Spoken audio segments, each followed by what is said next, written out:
तो मैं आप लोगों को जो वैल्यूएशन ऑफ शेयर्स में स्टेप 7A स्टेप 7B समझा रहा था उसका एक एग्जांपल बता दूं। इस तरीके की एक ओल्ड बैलेंस शीट दी हुई होती है वैल्यूएशन ऑफ शेयर्स में क्वेश्चन में। यहाँ पे लिखा हुआ होता है, यहाँ पे लायबिलिटी साइड पे लिखा हुआ होता है equity shares, equity share capital, ऐसा लायबिलिटी साइड पे लिखा हुआ होता है इक्विटी शेयर कैपिटल। और अलग अलग टाइप के इक्विटी शेयर्स दिए हुए होते हैं, टाइप ए और टाइप बी। तो आप लोगों को मैं ये समझा रहा हूं कि स्टेप 7 के अंदर स्टेप 7A कब होता है और स्टेप 7B कब होता है। मान लो equity shares of type A है, उसमें मान लो 20,000 शेयर्स दिया हुआ है, 20,000 शेयर्स दिया हुआ है ऑफ ₹100 ईच, ऑफ ₹100 ईच। फिर लिखा हुआ होगा 80 रुपीज पेड अप पर शेयर, ऐसा क्वेश्चन में लिखा हुआ होगा कि टाइप ए के 20,000 शेयर्स हैं, 20,000 इक्विटी शेयर हैं टाइप ए के, और उस 20,000 शेयर्स 20,000 जो शेयर्स हैं उनकी फेस वैल्यू 100 है, उसमें 80 रुपीज पेड अप है। ठीक है, ये टाइप ए हुआ। मेरे को स्टेप 7A और 7B परफेक्टली समझाना है, तो उसके लिए मेरे को पूरा एग्जाम्पल एक समझाना पड़ेगा कि किस तरीके का क्वेश्चन होता है। अब टाइप बी में कैसे लिखा हुआ होगा, मान लो टाइप बी में लिखा हुआ है 10,000 shares, 10,000 shares of ₹100 each, 10,000 shares of ₹100 each, 10,000 shares of ₹100 each। फिर लिखा हुआ होगा fully paid up, fully paid up, ऐसा आपका क्वेश्चन होगा। अब सबसे पहली बात, जो भी आउटर कॉलम में अमाउंट होगी ए टाइप के इक्विटी शेयर्स की और बी टाइप के इक्विटी शेयर्स की, जो भी आउटर कॉलम में अमाउंट होगी, जो भी आउटर कॉलम में ए टाइप और बी टाइप के शेयर्स की वैल्यू होगी, वो हमेशा पेड अप कैपिटल दिया हुआ होता है। ये कहीं पे भी एज अ रूल या साइड रूल हमेशा के लिए, जिंदगी भर के लिए ये रूल याद कर लो कि जो बैलेंस शीट में आउटर कॉलम में अमाउंट दी हुई होती है, यहाँ पे लायबिलिटी साइड पे, वो हमेशा पेड अप कैपिटल होता है। तो मैं लिख देता हूँ यहाँ पे, the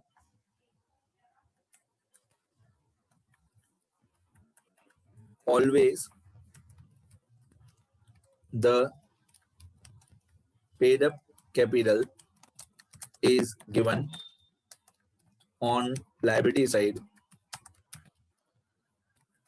in outer column। liability side पे always the paid up capital is given on liability side in outer column। मतलब ये मैं क्यों बता रहा हूं, यहाँ पे आउटर कॉलम में हमेशा पेड अप कैपिटल दिया होगा। कहने का मतलब है 20,000 शेयर्स मल्टीप्लाई बाय 80 रुपीज। अब 20,000 शेयर्स मल्टीप्लाई बाय 80 रुपीज, ये होता है 16 लाख, ये होता है 16 लाख रुपए। तो आउटर कॉलम में हमेशा पेड अप कैपिटल ही होगा। ये मैं क्यों बता रहा हूँ, क्योंकि कभी कभी ये जो 20,000 शेयर्स है, ये 20,000 शेयर्स क्वेश्चन में नहीं दिया हुआ होता है। ये 20,000 शेयर्स यहाँ पे लायबिलिटी साइड पे 20,000 लिखा हुआ नहीं होता है, सिर्फ ऐसे लिखा हुआ होता है type a equity shares of ₹100 each, 80 paid up. तब आप लोगों को मेरा ये रूल काम आएगा कि आउटर कॉलम में जो अमाउंट दी हुई होती है वो हमेशा पेड अप कैपिटल होती है। तो आप लोग क्या करोगे, आप लोग इस 16 लाख रुपए को डिवाइडेड बाय 80 करोगे, तो 16 लाख रुपए 16 लाख रुपीस डिवाइडेड बाय 80 करोगे तो नंबर ऑफ शेयर्स आएगा 20,000। तो ये बात याद रखना, हमेशा आउटर कॉलम में पेड अप कैपिटल होता है। तो 20,000 शेयर्स नहीं भी दिया हुआ है तो हम 20,000 शेयर्स फाइंड आउट कर सकते हैं। अब बी टाइप में 10,000 शेयर्स हैं, बी टाइप में 10,000 शेयर्स हैं और 100 रुपीज फुल्ली पेड अप है। तो यहाँ पे आउटर कॉलम में आएगा 10 लाख, यहाँ पे आउटर कॉलम में आएगा 10 लाख। ठीक है, इसमें कोई प्रॉब्लम नहीं है क्योंकि ये फुल्ली पेड अप है। तो आप 10 लाख को डिवाइडेड बाय 100 ही करोगे तो नंबर ऑफ शेयर्स आ जाएगा 10,000। अब मेरे को जो स्टेप 7A और 7B समझाना है, यहां से मान लो हमारा आंसर है। अब आंसर में हम लोग सबसे पहले एक ऐसा स्टेटमेंट बनाते हैं, सबसे पहले स्टेप 1 2 3 4 5 6 7 सातों स्टेप से पहले एक हम लोग स्टेटमेंट बनाते हैं। Statement showing the calculation of paid up capital and uncalled capital। मतलब हम लोग पहले टाइप ए और टाइप बी का एक स्टेटमेंट बनाते हैं वैल्यूएशन ऑफ शेयर्स में, हमेशा इस टाइप का एक स्टेटमेंट बनाते हैं, पहले टाइप ए फिर टाइप बी, ऐसा एक स्टेटमेंट बनेगा टाइप ए और टाइप बी। अब इस स्टेटमेंट में यहाँ पे हम लोग लिखते हैं कि टोटल फेस वैल्यू कितनी है। सबसे पहले हम लोग लिखते हैं कि टोटल फेस वैल्यू जो है हमारे शेयर्स की वो कितनी है, face value total amount, total face value कितनी है। फिर हम लोग ये लिखते हैं कि हमारा पेड अप कैपिटल कितना है, पेड अप कैपिटल कितना है। फिर हम लोग लिखते हैं कि हमारा अनकॉल्ड कैपिटल कितना है। बेसिकली पेड अप और अनकॉल्ड दोनों को प्लस करेंगे तो फेस वैल्यू आ जाएगा। अब टाइप ए में 20,000 शेयर्स थे, टाइप ए में 20,000 शेयर्स थे, मल्टीप्लाई बाय 100 रुपीज का एक, 100 रुपीज ईच, तो 20,000 shares multiply by 100 rupees each, तो हमारा फेस वैल्यू हुआ 20 लाख रुपीज। ये हमारा फेस वैल्यू हुआ 20 लाख रुपीज। अब टाइप बी में 10,000 शेयर्स थे, टाइप बी में 10,000 शेयर्स थे, मल्टीप्लाई बाय 100 रुपीज ईच, तो ये हुआ हमारा 10 लाख रुपीज, 10 लाख रुपीज। इस तरीके का एक स्टेटमेंट हर क्वेश्चन में बनाते हैं। जब तक मैं ये स्टेटमेंट समझा नहीं लूंगा तब तक मैं ये बता नहीं पाऊंगा कि स्टेप 7A कब होता है, 7B कब होता है। ठीक है, तो पहले एक बार ये एग्जांपल पूरा समझ लो। अब टाइप ए में 20,000 शेयर्स थे ऑफ रुपीज 100 ईच, उसमें से 80 रुपीज पेड अप था।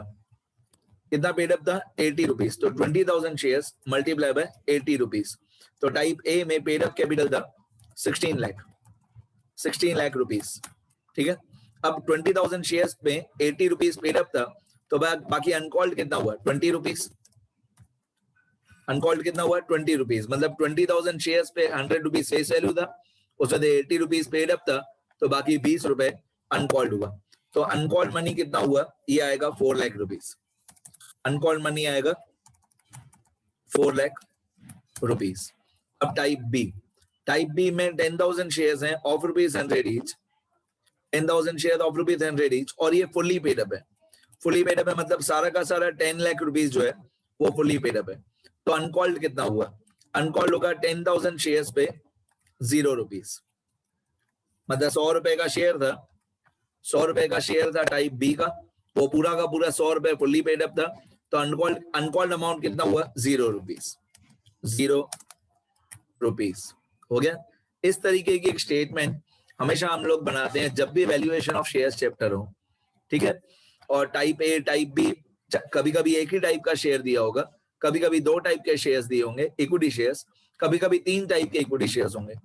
मैं प्रेफरेंस शेयर की बात नहीं कर रहा हूं, मेरे को प्रेफरेंस शेयर्स नहीं चाहिए, मेरे को सिर्फ इक्विटी शेयर्स चाहिए। वैल्यूएशन ऑफ शेयर्स में हम लोग सिर्फ इक्विटी शेयर्स की वैल्यू निकालते हैं, प्रेफरेंस शेयर्स की नहीं।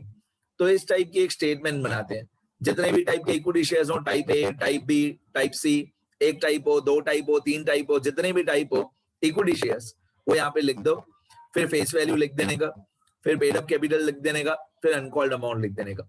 अब स्टेप 7A और स्टेप 7B समझाता हूं। स्टेप 7A कब होगा, स्टेप 7A कब होगा, उसके 2 सिनेरियो होते हैं। एक when only 1 type of equity share is given. अगर एक ही टाइप का इक्विटी शेयर दिया हुआ है, अगर एक ही टाइप का इक्विटी शेयर दिया हुआ है तो स्टेप 7A होगा। अगर एक ही टाइप का इक्विटी शेयर दिया हुआ है तो स्टेप 7A होगा। अगर 2 टाइप के इक्विटी शेयर्स दिए हुए हैं, 2 या 3 मतलब मोर देन 1, जब मोर देन 1 टाइप के इक्विटी शेयर दिए हुए हैं और उनकी फेस वैल्यू सेम हो। अब फेस वैल्यू क्या होता है, सुनना ध्यान से।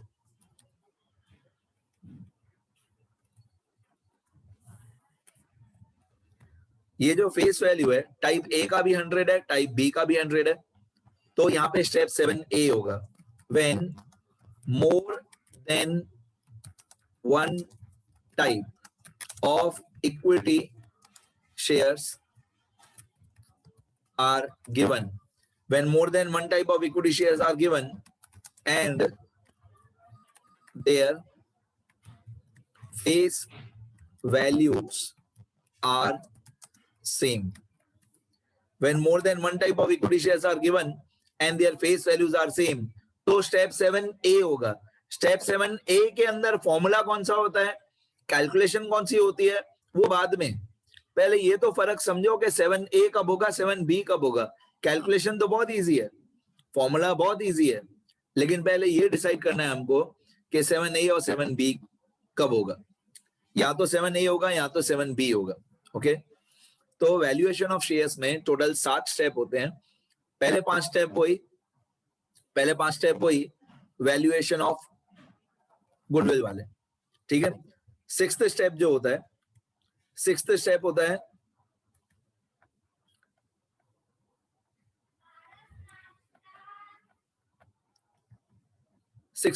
है ये कैपिटल एम्प्लॉयड फॉर गुडविल. उसमें 4 अमाउंट आती है, ये मैंने बताया. इसमें 4 अमाउंट आती है. पहली amount capital employed for goodwill जो स्टेप 1 का आंसर है. सेकंड अमाउंट गुडविल की न्यू वैल्यू जो स्टेप 5 का आंसर है. Third amount non trading investments की market value. Fourth amount uncalled amount on equity shares type A type B. अभी मैंने आपको बताया एक स्टेटमेंट बना के कि अनकॉल्ड अमाउंट कैसे फाइंड आउट करते हैं. मैंने यहाँ पे आप लोगों को एक्सेल फाइल में बताया ये अनकॉल्ड अमाउंट. तो अनकॉल्ड अमाउंट टाइप ए का 4 लाख रुपीस, टाइप बी का 0. ये 4 लाख और ये 0, ये 4 लाख और 0 हम लोगों को स्टेप 6 में काम आता है. तो स्टेप 6 में 4 अमाउंट होती है. एक कैपिटल एम्प्लॉयड फॉर गुडविल, दूसरा गुडविल की न्यू वैल्यू, तीसरा नॉन ट्रेडिंग इन्वेस्टमेंट्स की मार्केट वैल्यू, चौथा अनकॉल्ड अमाउंट 4 लाख और 0, टोटल हुआ 4 लाख. ओके, तो 7A कब होता है, या तो एक ही टाइप का इक्विटी शेयर हो, या तो एक ही टाइप का इक्विटी शेयर हो, या तो अगर एक से ज्यादा टाइप के इक्विटी शेयर हो और उनकी फेस वैल्यू सेम हो. ओके, तो स्टेप 7B कब होता है, मैं यहाँ पे लिख देता हूं. स्टेप 7B कब होता है, उसका एक ही सिनेरियो है. स्टेप 7B कब होता है, when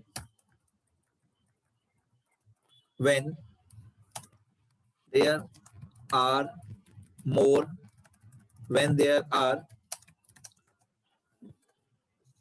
more than one type of equity shares and their